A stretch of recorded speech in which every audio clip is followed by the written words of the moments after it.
everyone, this is Kerri Keffeler and welcome to my sky bead tutorial. Today I will be showing you the simple technique I use to create lovely sky backgrounds for a variety of the beads that I create. I hope you'll give this tutorial a try and create lovely backdrops for landscapes of your own. In today's tutorial I will be using a graphite handheld marver, effigy opaque white, and effigy transparent medium blue. This is an easy and really fun technique that anyone can do. I wanted to show this particular color combination because it creates a beautiful backdrop and I use it for many of my beads. The effect of the white with the blue, doing the technique we're going to do today, yields a lovely swirling bead that looks a bit like a summer sky.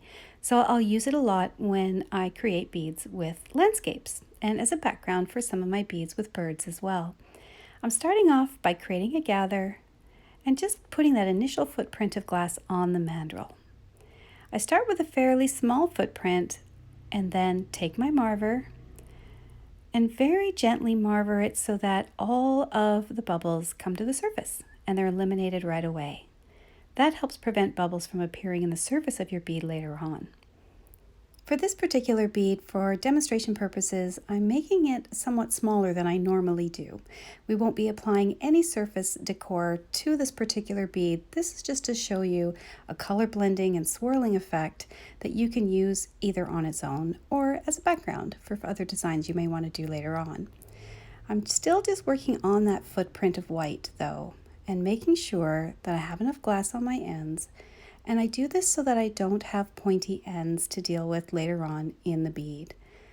Just doing a very gentle bit of marvering and keeping those edges crisp and blunt will really help your finished bead. So I just keep going back to those ends as I'm building up my base bead of white. Now you can do this bead with a lot of other colors, but this particular combination is one of my favorites. Not only does it look like a summer sky, but it looks a lot like blue lace agate, which is one of my favorite stones. So you can do it for a variety of purposes. This is also really fun to do in shades of amber and purple because that way you can get a swirling sunset sky or a sunrise. But today we're just going to work with two colors and you'll see how much you can do with just an opaque and one transparent color. I'm just adding some more white onto the center, and as I go I'm really being careful to check for bubbles and eliminate those, and that's why the marvering is so helpful through this first step of this process. I'm working with all the ports open on my torch. I want this bead to be quite hot, so feel free to really crank up the heat on your torch for this particular bead. We're going to be using heat and gravity as your two main tools. Those are two of my favorites. They're readily available and they're free. I'm still building up a little bit more white. I'm going to add that to the center of my bead. This will go a lot faster if you do a large gather of glass, but you can do it with a smaller swipe application method as well if you prefer. Now I'm doing just a wide band of swirl around the bead to make sure that it's evenly distributed. And I'm going to be applying blue on top.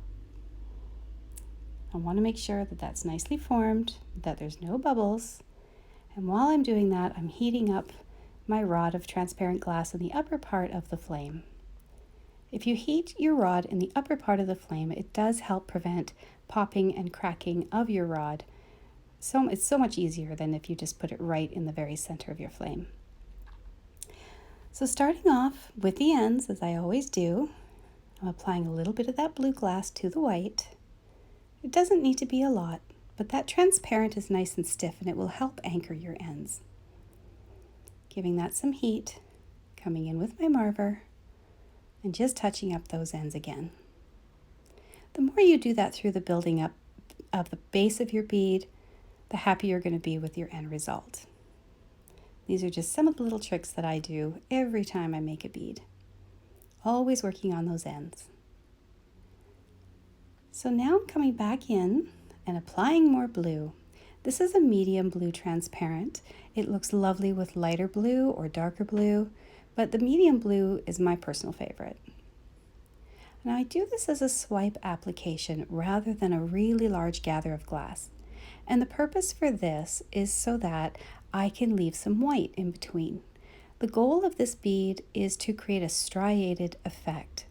So I don't actually want to cover all of the white. I want to keep some of that blue and I want to show some of the white.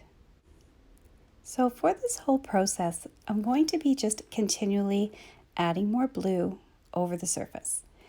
Now, I'm not just adding it in one particular layer, I'm actually layering the blue on top of the blue itself.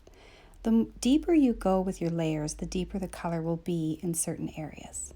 Again, touching up those ends. I always pay attention to those through this whole process. But I'm also very careful to make sure that I have left some white, because now the fun begins. This is where you really get that bead nice and hot. Focusing your heat on the center of the bead, you want to actually get it hot enough that it's going to start to droop. There it goes, slowly starting to droop and twirl, twirl, twirl.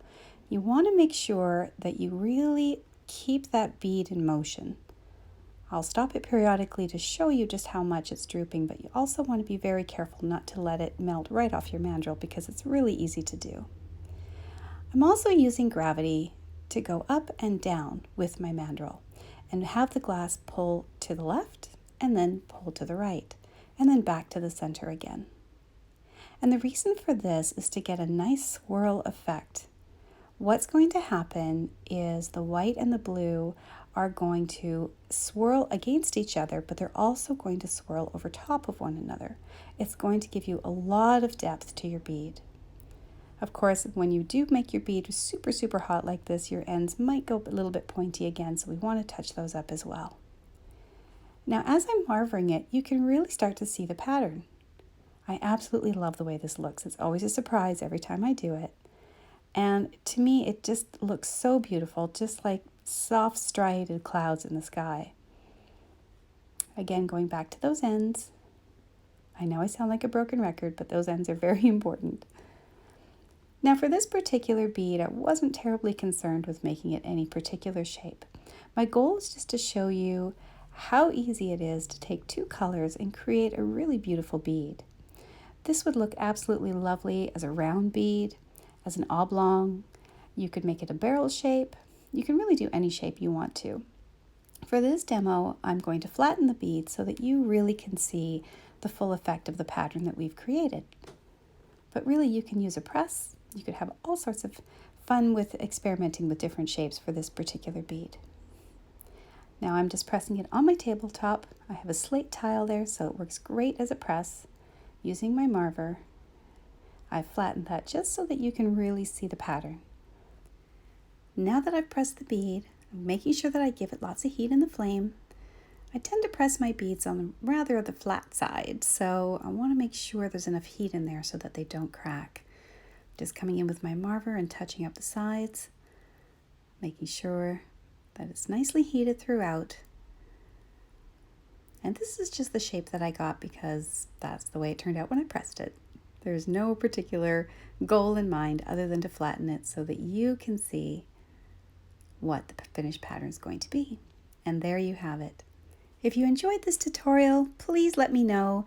Click that like button and subscribe, leave a comment, and tune in next week for my next tutorial. Thanks for watching.